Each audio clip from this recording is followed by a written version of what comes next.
Page arrachée à Primo Levi, une émission de Diane Kolnikov. Cette année, nous célébrons le 75e anniversaire de la naissance de l'écrivain italien Primo Levi. Né en 1919 dans la maison familiale de Turin, il y a vécu jusqu'à sa mort en 1987. L'unique rupture dans sa vie modeste de chimiste, la déportation à Auschwitz à l'âge de 25 ans. Primo Levi a éprouvé le besoin de témoigner de cette expérience qui marqua sa vie et son œuvre. Si c'est un homme, son premier livre a été écrit peu de temps après sa libération des camps, mais publié bien plus tard faute de lecteurs réceptifs. Poèmes, nouvelles, romans, essais, Primo Levi a façonné patiemment son œuvre en dehors des heures de sa journée de travail et loin des cercles littéraires. Au cours des 5 émissions que nous consacrons à l'auteur cette semaine, nous accueillerons lecteurs et amis de Primo Levi qui partageront avec nous leur attachement à cette œuvre émouvante et singulière. Aujourd'hui, Jean Samuel, ami de Primo Levi depuis leur déportation à Auschwitz. Si c'est un homme est aussi son histoire. Dans Si c'est un homme, il y a un passage sur le lavage, se laver, qui vous a particulièrement frappé, je crois. Oui, je pense que se laver, c'est important. On va lire le passage qui dans le livre, mais je pense que c'était très difficile de se laver parce que les conditions dans lesquelles on se lavait étaient extrêmement pénibles. Il y avait presque pas d'eau, l'eau était froide évidemment quand il y en avait. Il n'y avait pas beaucoup de robinets. Ça se passait le matin souvent dans le froid. Il fallait se déshabiller. Et surtout, il fallait faire en sorte qu'on ne vous vole pas vos affaires. Parce que donc on coinçait la veste, la chemise, le récipient, on prenait la soupe, tout ça entre les genoux. Et il fallait se laver sans savon, évidemment, simplement à l'eau, dans des conditions périlleuses. Il fallait donc une volonté de faire, pour le faire tous les jours. Mais c'était probablement une des formes les plus importantes de lutte contre la déshumanisation. Le fait de se laver, c'était pas un problème hygiénique. On aurait très bien pu, dans la classe où on vivait, ça ne changeait pas grand-chose. Mais c'était un moment où il fallait faire effort sur soi-même et il fallait garder des réflexes qu'on voulait nous enlever en nous égalisant et en nous faisant perdre toute dignité humaine. Et je crois que c'était la chose la plus importante. C'est ce dont parle Primo dans ce petit passage. Ici, se laver tous les jours dans l'eau trouble d'un lavabo immonde est une opération pratiquement inutile du point de vue de l'hygiène et de la santé, mais extrêmement importante comme symptôme d'un reste de vitalité et nécessaire comme instrument de survie morale. Je dois l'avouer, au bout d'une semaine de captivité, le sens de la propreté m'a complètement abandonné. Me voilà traînant les pieds en direction des robinets lorsque je tombe sur l'ami Steinlauf, torse nu, occupé à frotter son cou et ses épaules de quinquagénaire, sans grand résultat. Il n'a pas de savon, mais avec une extrême énergie. Steinlauf m'aperçoit, me dit bonjour, et de but en blanc me demande sévèrement pourquoi je ne me lave pas. Et pourquoi devrais-je me laver? Est-ce que par hasard je m'en trouverais mieux? Est-ce que je plairais davantage à quelqu'un? Est-ce que je vivrais un jour 1 heure de plus? Mais pas du tout, je vivrais même moins longtemps, puisque se laver représente un effort, une dépense inutile de chaleur et d'énergie. Est-ce que par hasard Steinlauf aurait oublié qu'au bout d'une demi-heure passée à décharger des sacs de charbon, il n'y aura plus aucune différence entre lui et moi? Plus j'y pense, et plus je me dis que se laver la figure dans des conditions pareilles est une activité absurde, sinon frivole. Une habitude machinale ou pis encore, la lugubre répétition d'un rite révolu. Nous allons tous mourir bientôt. S'il me reste 10 minutes entre le lever et le travail, j'ai mieux à faire. Je veux rentrer en moi-même, faire le point, ou regarder le ciel et me dire que je le vois peut-être pour la dernière fois. Ou même, simplement, me laisser vivre, m'accorder le luxe d'un minuscule moment de loisir. Mais Steinlauf me rabroue. Je ne me souviens plus aujourd'hui, et je le regrette, des mots clairs et directs de Steinlauf, l'ex-sergent de l'armée austro-hongroise, croix de fer de la guerre de 14-18. Je le regrette, mais le sens de ces paroles, je l'ai retenu pour toujours. C'est justement, disait-il, parce que le lager est une monstrueuse machine à fabriquer des bêtes que nous ne devons pas devenir des bêtes. Puisque même ici, il est possible de survivre, nous devons vouloir survivre pour raconter, pour témoigner. Et pour vivre, il est important de sauver au moins l'ossature, la charpente, la forme de civilisation. Nous sommes des esclaves, certes, privés de tout droit, en butte à toutes les humiliations, voués à une mort presque certaine. Mais il nous reste encore une ressource et nous devons la défendre avec acharnement, parce que c'est la dernière. Refuser notre consentement. Aussi, est-ce pour nous un devoir envers nous-mêmes que de nous laver le visage sans savon dans de l'eau sale et de nous essuyer avec notre veste. Un devoir de cirer nos chaussures, non certes parce que c'est écrit dans le règlement, mais par dignité, par propreté. Un devoir enfin de nous tenir droit et de ne pas traîner nos sabots, non pas pour rendre hommage à la discipline prussienne, pour rester vivant et pour ne pas commencer à mourir.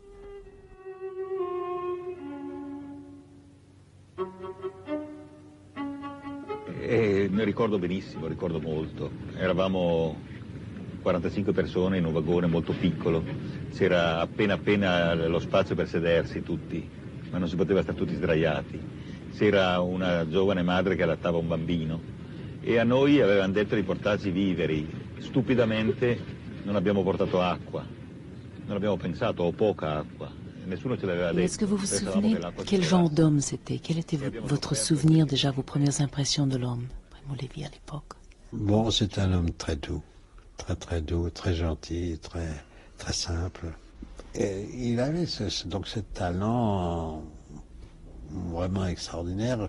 Peut-être pas seulement le talent, mais il avait sûrement à l'époque déjà l'intention, s'il en échappait, d'être un témoin fidèle. Donc un homme très doux. Très doux. Une curiosité, une mémoire, un intérêt pour les autres. Oui, surtout la certitude de vouloir témoigner un jour s'il s'en sortait. Il vous en avait parlé de ça? Oui. Ah, il m'avait parlé d'autre chose, peut-être qui est plus étonnante. C'est que le jour où, comme ça on se promenait un jour, je me rappelle très bien, mais lui ça ne rappelle plus non plus de cette histoire, il m'a dit, c'était au mois d'août, juillet août 44, il m'a dit que il avait toujours envisagé d'écrire un roman sur l'atome de carbone. Donc moi je suis, je rigole quelquefois quand je dis quand on dit qu'il est devenu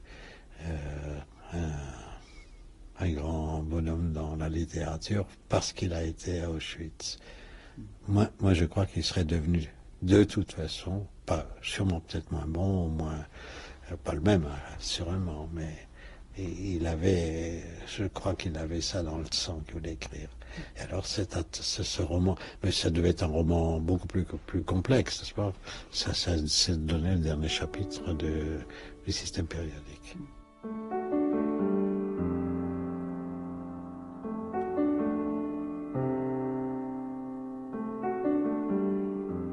Le souvenir de notre première, on se voyait tous les jours, mais enfin on se parlait pas tous les jours parce que d'abord c'était défendu. Quand on se parlait au travail, on risquait des punitions qui pouvaient aller très loin.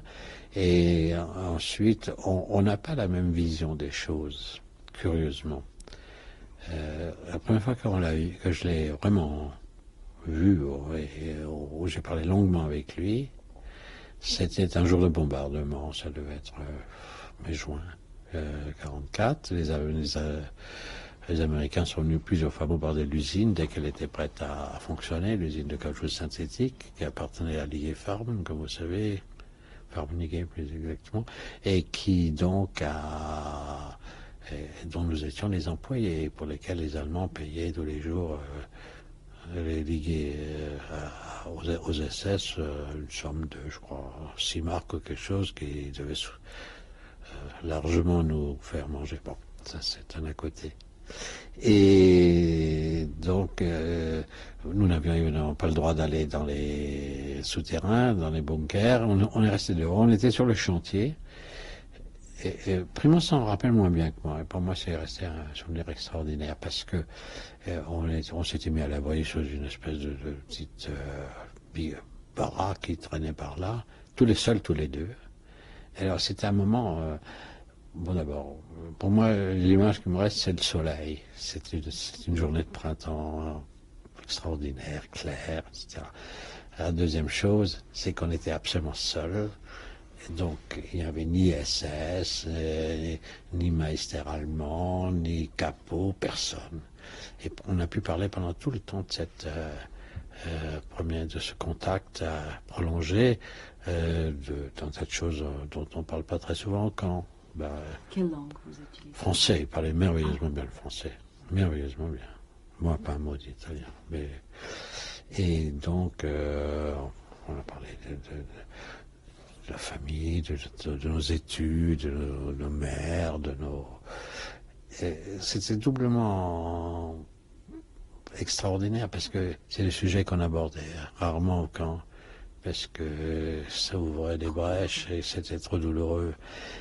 Il fallait vraiment des situations et des gens, et ça c'était probablement une des grandes de ces talents qui connaît, de savoir écouter et faire parler les gens, mais sans leur donner l'impression de.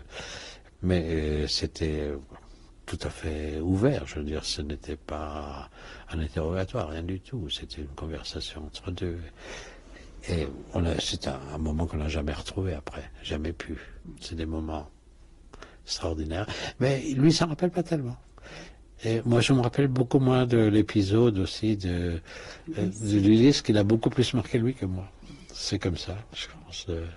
Vous vous souvenez par contre de cette période Ulysse, le chapitre Ulysse dans Si c'est un homme? Mais je ne l'ai pas vécu avec la même émotion que lui, d'abord parce que j'étais abasourdi qu'on puisse après, je sais pas, il avait 24 ans, donc c'était peut-être 7-8 ans avant qu'il avait étudié ça en classe, qu'on puisse se rappeler des vers de Dante et combien, alors il cherchait.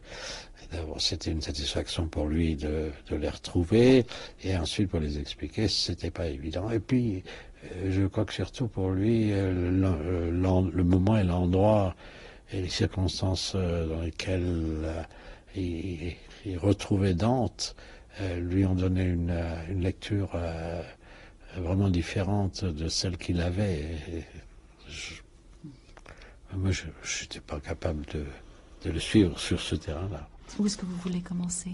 Là, c'est le chapitre vraiment qui est le vôtre, on peut dire. C'est dans Si c'est un homme, ça s'appelle donc le chant d'Ulysse, et c'est le passage où Primo veut vous apprendre Dante. Voilà. Vous êtes en train de faire quoi en fait dans cette scène? Vous êtes en train de charrier Nous sommes en train de chercher, enfin à l'époque, à ce moment-là, on n'a encore rien que les bâtons sur l'épaule. On est en train de chercher la soupe de midi, qui était un récipient de 50 litres pour tout le commando, et qui a été l'occasion d'une promenade assez exceptionnelle que j'ai refaite de nombreuses fois, mais jamais pareil à celle-là, parce que c'était avec Primo et c'était une occasion extraordinaire. Et puis une idée comme ça qui a passé la tête, où j'avais demandé qu'il me donne une première leçon d'italien. Et il a choisi le chant d'Ulysse. Pour lui, peut-être certainement plus que pour moi, c'était un moment où il a repris conscience, où il s'est retrouvé dans son élément, loin du camp, dans un exercice très spécial. Et je pense que je vais vous lire une partie de ce passage, du passage de ce chant d'Ulysse. Il vous appelait donc Piccolo. Il m'appelait Piccolo parce que c'était le surnom qu'on m'avait donné, surnom parce que j'étais le plus jeune du commando, simplement. et que dans mes attributions figurait la chance et de pouvoir chercher la soupe et de pouvoir désigner de temps en temps. Mais lui, ça a été un moment seulement, quelquefois après, pour une raison quelconque, on m'obligeait à changer de cavalier, si je puis dire, de compagnon. Donc il cherche, il a trouvé un certain nombre de vers, c'est l'histoire d'Ulysse, et il arrive à un endroit, à un moment qui le passionne particulièrement, et il dit, et il écrit dans son livre, « J'y suis, attention Piccolo, ouvre grand tes oreilles et ton esprit, j'ai besoin que tu comprennes. » Je lis en italien maintenant. Considerate la vostra semenza, fatti non foste a vivere comme bruti, ma perseguire virtute et conoscenza, c'est-à-dire considérez quelle est votre origine. Vous n'avez pas été fait pour vivre comme brutes, mais pour en suivre et science et vertu. Et Primon continue. Et c'est comme si, moi aussi, j'entendais ces paroles pour la première fois, comme une sonnerie de trompette, comme la voix de Dieu. L'espace d'un instant, j'ai oublié qui je suis et où je suis. Piccolo me prit de répéter.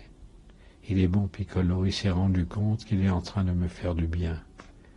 À moins que peut-être il n'y ait autre chose. Peut-être que malgré la traduction plate et le commentaire sommaire et hâtif, il a reçu le message. Il a senti que ces paroles le concernent, qu'elles concernent tous les hommes qui souffrent, et nous en particulier, qu'elles nous concernent nous deux, qui osons nous arrêter à ces choses-là, avec les bâtons de la corvée de soupe sur les épaules. Et il continue, pratiquement il termine par 3 autres vers, dont je donne la tradition. Par 3 fois dans sa masse, elle la fit tourner, mais à la 4e fois la poupe se dressa, l'avant s'abîma, comme il plut à quelqu'un. C'était la fin de l'aventure d'Ulysse qui avait dépassé les ports de la Méditerranée pour ce qui n'était pas admis à l'époque et qui est donc puni pour son imprudence ou sa témérité, disons. Et il dit, je retiens Piccolo. Il est absolument nécessaire et urgent qu'il écoute, qu'il comprenne ce come altrui piace, c'est-à-dire comme il plaît à quelqu'un, avant qu'il ne soit trop tard. Demain, lui ou moi, nous pouvons être morts, ou ne plus jamais nous revoir. Il faut que je lui dise, que je lui parle du Moyen-Âge, de cet anachronisme si humain et si nécessaire, et pourtant si inattendu, et d'autres choses encore, de quelque chose de gigantesque que je viens d'entrevoir à l'instant seulement, en une fulgurante intuition, et qui contient peut-être l'explication de notre destin, de nos présences ici aujourd'hui. Nous voilà maintenant en train de faire la queue pour la soupe, mêlée à la foule sordide et déguenillée des porte-soupes des autres commandos. Les derniers arrivés se bousculent derrière nous. Kraut und Rüben, c'est l'annonce officielle que nous aurons aujourd'hui de la soupe aux choux et aux navets. Cavoli et râpé, capocha et repak, jusqu'à ce que la mer fût sur nous refermée.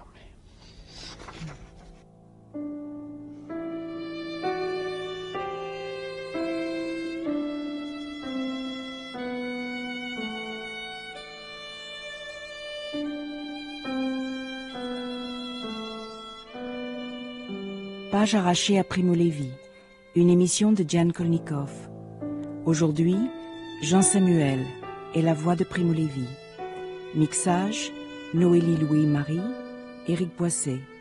Réalisation, Jacques Tarouni.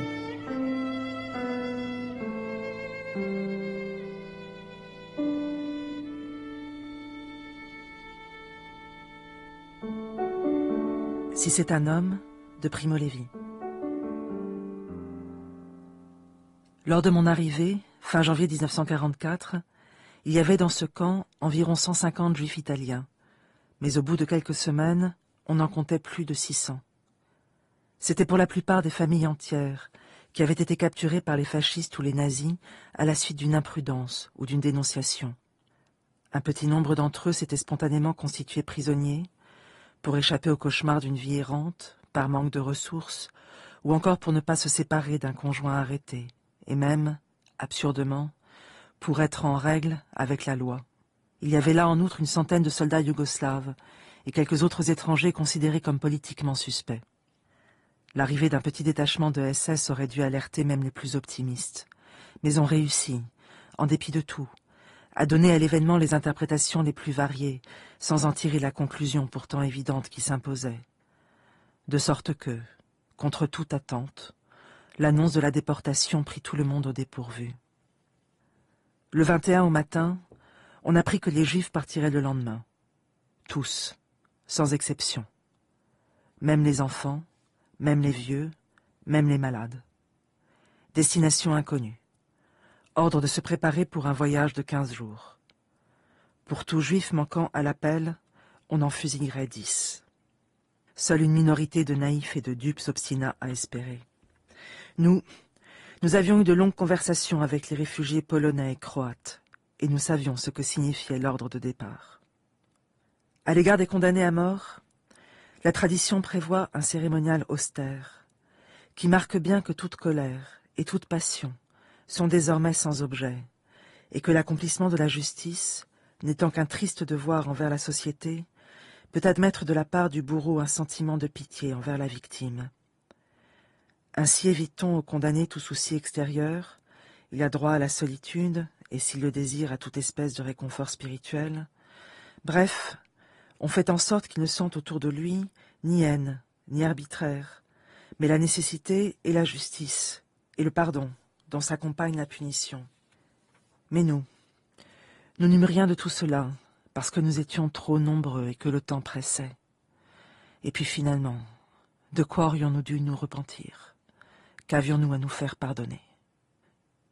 La nuit vint, et avec elle cette évidence, jamais être humain n'eût dû assister, ni survivre, à la vision de ce que fut cette nuit-là. Tous en eurent conscience.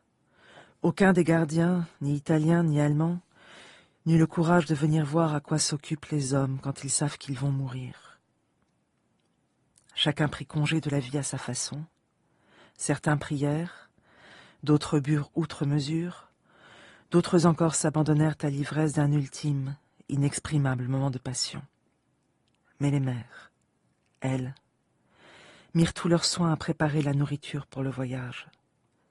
Elles lavèrent les petits, firent les bagages, et à l'aube les barbelés étaient couverts de linge d'enfants qui séchaient au vent. Et elles n'oublièrent ni les langes, ni les jouets, ni les coussins, ni les 1000 petites choses qu'elles connaissent si bien et dont les enfants ont toujours besoin. N'en feriez-vous pas autant, vous aussi?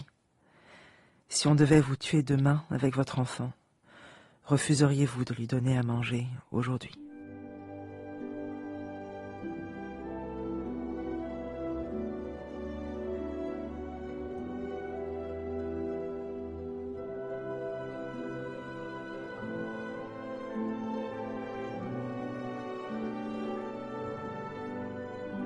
Gwenaëlle Aubry lisait un extrait de Si c'est un homme de Primo Levi.